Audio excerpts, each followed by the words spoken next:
وفقا لآخر الأخبار، في منطقة شينجيانغ ذاتية الحكم لقومية الإيغور تركستان الشرقية المحتلة من قبل الصين، بدأت مقاطعة خوتن قارشهر بتشييد محرقة لجثث المسلمين، وتم إبلاغ الجهات المختصة في المناطق الأخرى بهذه الأخبار، بحيث تم تعيين موظفين أمن من مختلف المستويات لمحرقة الجثث.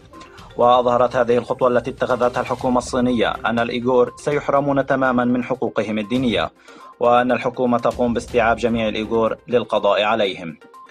وفي هذا الصدد ذكر المدير التنفيذي لمركز تركستان الشرقية عبد الجليل قرقاش في بيان قال فيه إن الإبادة الجماعية مستمرة للحزب الشيوعي الصيني في منطقة شينجيانغ ذاتية الحكم لقومية الإيغور تركستان الشرقية، وقد تجاوزت حدود القدرة على التسامح الإنساني، ونحن ندين بشدة السياسة الوحشية للحكومة الشيوعية الصينية.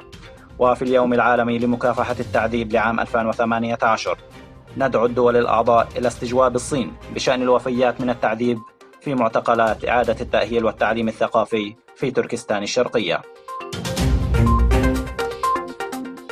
في اليوم العالمي لدعم ضحايا التعذيب 26 من يونيو، التقى السيناتور الأمريكي سامويل براون باك ومدير برنامج حقوق الإنسان للإيغور، وتم التركيز على الوضع الراهن للإيغور، ودعا الدول الأعضاء في الولايات المتحدة إلى استجواب الصين بسبب حالات الوفاة في معسكرات إعادة التأهيل والتعليم الثقافي بسبب التعذيب الشديد في تركستان الشرقية، بحيث تم الضغط على الصين من قبل الدول الأعضاء لمراجعة شاملة لحقوق الإنسان ولتوضيح أسباب احتجاز المواطنين بأعداد كبيرة ووفاة أعداد كبيرة من المحتجزين في السجون بسبب التعذيب.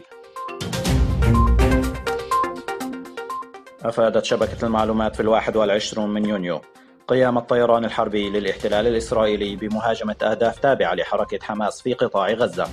وفي صباح 20 من يونيو ردا على إطلاق عدد من الصواريخ والقذائف من داخل قطاع غزة على مستوطنات غلاف غزة، قال المتحدث العسكري باسم الجيش الإسرائيلي أفيخاي أدرعي إن جميع الأهداف التي تم استهدافها تعود لحركة حماس، وكان الهجوم الأكثر عنفا من أي وقت مضى.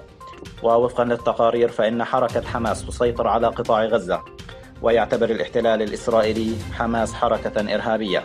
وقد حذر الأمين العام للأمم المتحدة أنطونيو غوتيريس من أن الوضع الراهن يوشك على قيام حرب جديدة في قطاع غزة.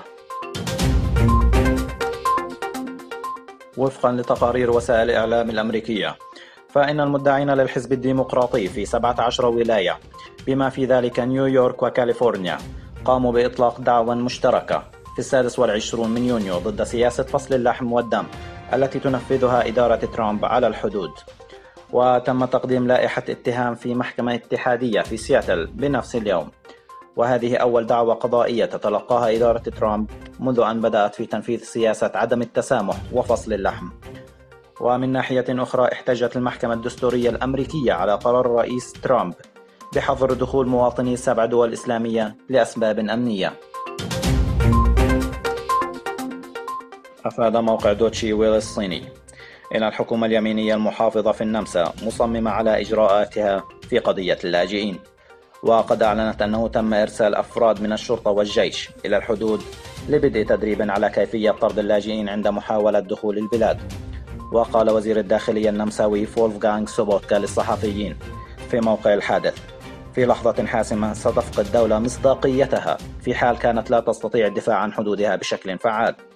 وفي ألمانيا يأمل الاتحاد الأوروبي في التوصل إلى اتفاق بشأن تدفق اللاجئين المتواجدون قبل الأول من يوليو من هذا العام.